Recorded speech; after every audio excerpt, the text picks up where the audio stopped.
কিন্তু মুসলমানের রাষ্ট্র হওয়ার পরেও আজকে সেই মুসলমানের রাষ্ট্রে এরকমভাবে রাম মন্দির, রাম মূর্তি বিশাল বড় বানাইতে আছে, কোনো প্রতিবাদ নাই। প্রতিবাদ করতে গেলেই ঝামেলা। কয় পার্সেন্ট হিন্দু? এখন বোঝেন তাহলে ওই যেই মূর্তি নিয়ে এত কিছু হইল, শেখ মুজিবের ভাস্কর্য নিয়ে এত কিছু হইল, তা এইটাই তো ভালো ছিল। শেখ মুজিবের ভাস্কর্য নিয়ে একটা আন্দোলন হয়েছিল না? সেখানে কত কিছু রক্ত সরাসর হয়েছে, আর আজকে বিশাল বড় মন্দির হইতেছে, কোনো প্রতিবাদ নাই। এমন একটা অবস্থা দেখেন। প্রতিবাদ করে, কিন্তু প্রতিবাদ করে কারা? সবাই তো আর করে না।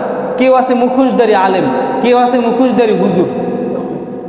তলদে কি বানাইতে দাও, সমস্যা নেই, ভোট পাইলেই হয়েছে। কোথায় চলে গেছে আজকে ইসলাম? যারা আজকে ইসলামের জন্য জীবন দেয় না, বলে ইসলামী রাষ্ট্র কায়েম করব, কিন্তু ওদের মহিলাদের নিয়ে সাক্ষাৎ চলতে আছে।